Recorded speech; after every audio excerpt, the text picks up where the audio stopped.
Hey guys, it's Fletch with the Big Sky Tactical Channel. Welcome back to our series on the basics of reloading.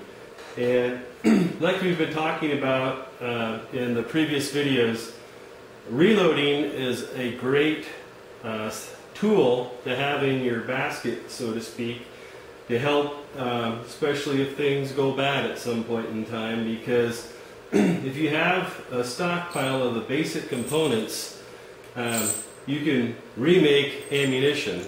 So that's part of the reason why we're doing this. Is this is just a great tool to know how to do. And if you have the parts and the pieces and a surplus of the basic supplies that are not reusable, like primers and gunpowder, the rest of it you can get by with for quite a while. And they're reusable, like the lead in the bullet itself and the shell casings. So step 2, well, after we've cleaned our brass like we talked about earlier, I chose not to remove the primers out of them because I didn't want to have to poke the mandrel down through there to get the little bits of media that tend to get stuck in that little hole in there. And if you're wondering what the mandrel is, this is a carbide sizing die. And right in the middle there, and I'll try to move it at a couple different angles so hopefully you can see that little piece of metal sticking up there. That's carbide steel, so it's very strong.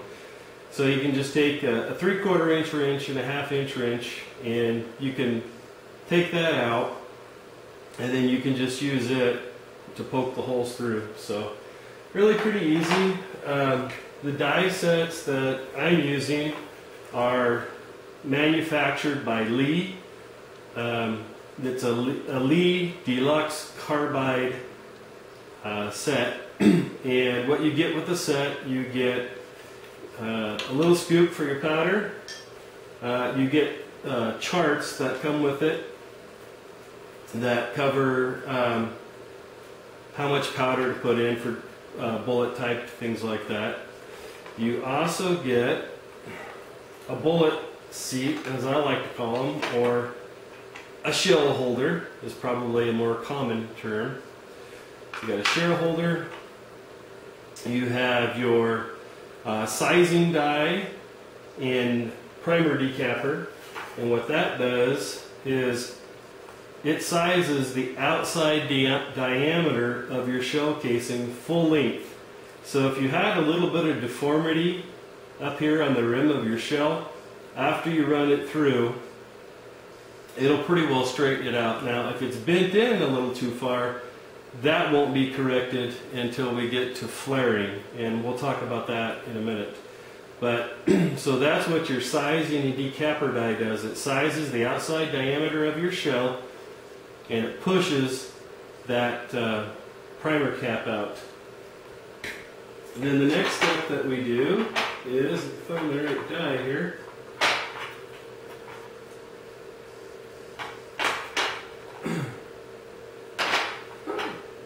of course when you're on camera you can't ever find it. Alright, so the expander or the flaring die. So what this one does, and it's a pour through, so if you have a progressive system, that's all set up, you got all these different stages on it, and every time you pull the handle it makes a complete round.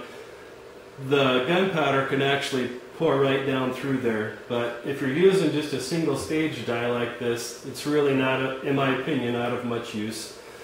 But what this does is it flares the end of your shell, and it'll widen the rim of it just enough so that you could, with your fingers, you can take a shell, or a bullet, excuse me, the lead bullet, and just start setting it in there so that it'll stay. Then the next step is we use the seeder. And what this does is when you have your bullet pre-seated in there, it pushes it up in here and it sets the bullet at the proper depth inside the shell. And with the deluxe set like I got here, probably one of the best things about the deluxe set, in my opinion, is the crimper. This is called a factory crimp. And what it does is the bullet goes all the way up in there, or the round, and when it gets up in there, it forms the brass around the bullet, so it has a real nice tight fit. And that's why they call it a factory crimp. And you know, if you look on forums and you know, the user reviews for this, especially this Lee factory crimp, it's very highly rated and it does a good job. And the best part, in my opinion, about Lee is that, you know, they don't charge an arm and a leg for their stuff, and they do give you quality. So factory crimp is the last step. So what do we actually need to do in order to size and decap? Well, the first thing we need to do is get the bullet seat or shell holder, and you want to raise up your plunger just far enough that you can slide it in there. And if you look, you've got a little bit of a lip there, and you've got a recessed lip here, and you just set it in there, push it back till it snaps into place, and you want it at about like 7 o'clock so that you can get your rounds in there. And the next thing that you do is you set your die, and in this case it's the first one we started talking about, which is the sizing and depriming or decapping die. And according to this manufacturer, we always want to follow the directions specific to the manufacturer.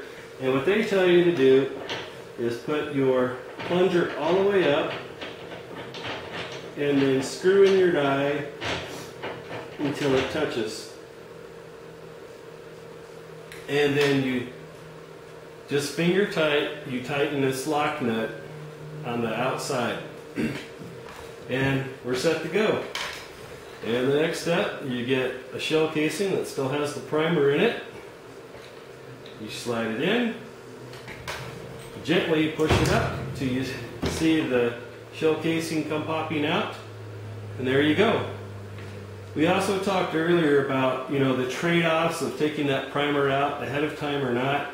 If you're worried about it and, you know, you're trying to make, you know, max grade ammo or something like that, just take one of these little primer pocket cleaning tools, give it a couple twists, and she's clean.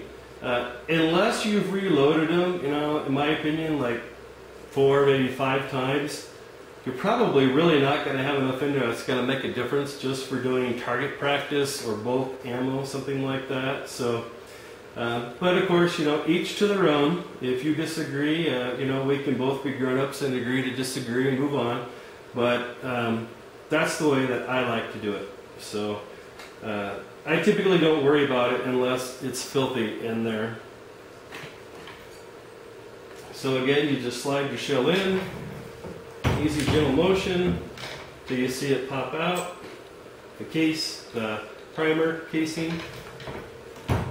And each time we do this, it is sizing the full length outside diameter of the shell, and it's pushing out the primer. And it's really just that easy. That's all there is to this step. And if anything, it's monotonous. You just keep redoing it, and you know, once you've given your children enough supervision to do it, you know, I have absolutely no problem trusting my 7-year-old to do this. It's that easy. But you know, in my opinion, that's the whole of reloading. There's not even one step in this process that I would say is hard. It's just learning how to do each one of the steps. And you know, as far as your gunpowder and your loads and all that, it's just like reading a recipe book. And you know, it's really that easy. So I would encourage you guys that if you've ever thought about getting into reloading so that you can afford to do more shooting, I highly encourage you to do it. Just in a few seconds there, I did about 10 shell casings, deprimed them. And so, it's really quite simple. And this is a great tool set to have, especially in an SHTF or RAL situation. Once you run out of bullets, what are you going to do? And, if you have, the two consumables that can't be replaced, like a good stock of gunpowder and primers, the rest if you know what you're doing, you can reuse. Like I said, you can melt down lead and you can cast your own bullets, and you can reuse the casings as well. And when you're when you're making cast bullets or lead bullets, a good place to get that is just go to your range and or an outdoor range that has berms built up, and back in the berm behind the targets. Now obviously you want to use safety precautions and don't do anything stupid like go down there when people are shooting in that bay or anything, but maybe have someone come with you and stay down at the end while you're down behind the targets so no one shoots you, obviously. But take a sifter with you and just scoop up that loose dirt and sift it out, and you can melt that lead. And even if it's a jacketed bullet, the lead will melt faster than the copper will, and you can just pull the copper out and the lead will melt off of it, and you can cast your own bullets. So again, I'd highly encourage you guys, this is a really easy thing to learn. It's just going through the motions of actually learning it and understanding each step and how it works. So thanks for joining us for step 2. And step 3, we're going to talk about priming. Now that we got these cleaned, sized, and decapped or deprimed, now we're going to reprime them with new primers, and that'll be part 3. Thanks for joining us today. I greatly appreciate it. I hope you're having a great day, and God bless.